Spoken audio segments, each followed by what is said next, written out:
Uh, Welcome back mga kaaldab. Ito na naman po ang inyong lingkod, si Mr. Destiny. At magbibigay po tayo ng pinakamainit na update po ngayon sa social media. Siguro naman po, pansin nyo na po yung mga updates natin ngayon patungkol po sa mga posts ni Alden Richards at ni Maine Mendoza. Siguro naman at hindi naman lingid sa inyong kaalaman mga kaaldab yung mga ganyang kaganapan.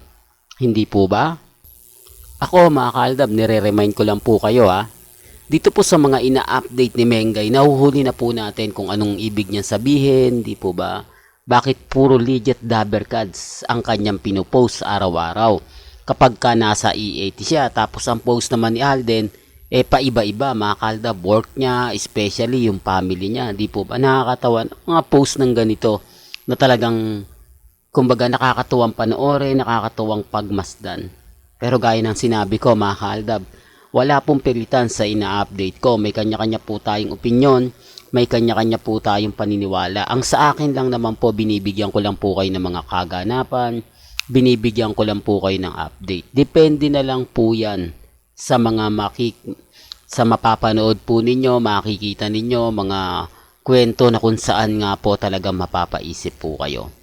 Sabi ko nga po sa inyo, dito naman sa channel ni Mr. Destiny, lahat ng mga update at kaganapan, madali nyo pong malalaman.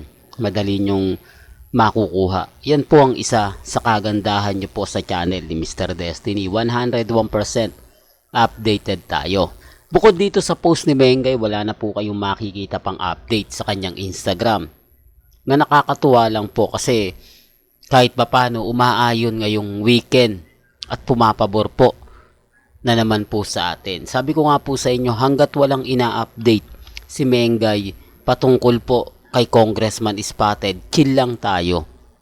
Huwag po kayong maniniwala sa mga private account na kumakalat po ngayon. Na andito nga po si Mr. Destiny para mag-imbestiga, di po ba? Pero bago tayo magsimula at bago natin ituloy itong mainit na talakayan po natin, kung bago ka lang sa channel na to at isa kang true-blooded Aldab Nation na nagmamahal po kina Mengay at Tisoy, tama po ang channel na pinuntahan mo, kaya consider na po kitang bagong subscriber. At huwag mong kalimutang i-share ang mga video po natin sa mga mami, sa mga titas at sa mga senyor. Sa dami po ngayon na naglalabasan mga kaaldab ng mga bali-balita patungkol nga po sa mga ginagawa po ng E80 sa Aldab Nation. Normal na lang po yan kasi hindi po talaga nila makuha yung simpatya ng Aldab Nation. Pinipilit po ng TBJ na kunin at ibalik ang Aldab sa E80. Pero paano nga po nila makukuha kung si Alden Richards hirap ng kunin? Pero may mga nababalitaan po ako na pagpasok nga po raw ng 2024 po pwede na makuha po yung simpatya ni Alden. Nakikiramdam din naman po ang Itbulaga o ang E80. Di po ba? Kung kailan nga po, sabi nga po sa isang interview kay Alden, kumbaga sobra lang daw po busy niya ngayon. Totoo naman po kung pag-uusapan nyo busy. Kasi napakarami niya naman pong project, di po ba? Pagkatapos nga nito ng pelikula nila ni Julia Montes at Alden Richards, ipopromote niya naman po ang pelikula nila ni Sharon Cuneta. Kasama niya doon mga kaaldab si Miles Ocampo na kung saan nagkaroon nga ng konting controversial issue kung bakit nga po ba nawala sa E80. Sa bagay na ganyan mga kaaldab, di na natin pag-uusapan yan. Po ba? Kumbaga labas na tayo dyan. Hayaan na natin yung mga bumaliktad na Aldab, yung mga dating Aldab fans o Aldab vloggers, doon na po sila nagbibigay ng update. Sabi ko nga po sa inyo, ako okay lang naman po na sitahin ako lagi sa Facebook, di po ba, na ayan si Mr. Destiny hanggang ngayon di pa bumibitiw. Normal lang po sa akin yon. Alam ko naman po na nababasa nyo rin at nakikita nyo po yung mga kumakalat ngayon sa social media. Sabi niya, pero nagpapasalamat po ako sa inyo kasi hindi po kayo bumibitiw, hindi po kayo nawawala sa channel ko. At ito naman po yung mga ginagawa ko na pag-iimbestiga. Gusto ko malaman lahat-lahat po ng mga kaganapan. Ngayong weekend mga kaaldab, titignan natin kung ano naman po yung i-update ni Alden Richards. Sa tuwing weekend kasi mga kaaldab, hindi po nagpo-post si Mengay. Pansin nyo po ba? Simula po yan ng nung bumalik siya sa Itbulaga. Tuwing weekend, tahimik po talaga. Nakakabingi yung katahimikan. Pero kung tatanungin nyo at may magre-react po sa akin na magsasabing, hindi Mr. Destiny, ang daming ang kumakalat nung weekend eh. May mga posts si Congressman Spotted, si Mengay na magkasama. Tapos yung birthday celebration ni Mati. I-remind ko lang po sa inyo, hindi po yun post ni Mengay. Hindi rin po yun post ni Congressman Spotted. Yun po ay private account.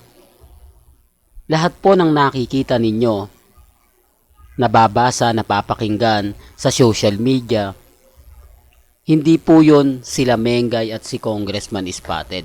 Private account lang po yun. Kaya nga po yun wala sa website eh. Kaya nga po kung titignan nyo yung website, hindi nyo dun makikita. Tanging ang nagkakalat lang po yun, yung mga page na sinasalihan nila. Sasali sila sa page na mga Armain, Main Fanatics, o sa mga grupo mga kaaldab. Tapos ipopost nila sa Facebook. Kaya po wag kayong magtaka, wag po kayong magduda kung bakit po napakaraming post ng Armain sa Facebook. Yun lang naman po kasi yung po pwede nilang gawin.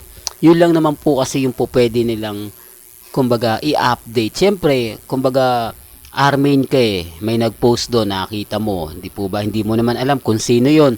Basta sumali lang sa grupo nyon na nagsasabing Armain siya, kaya tinanggap nila. Tapos kakalat na yon.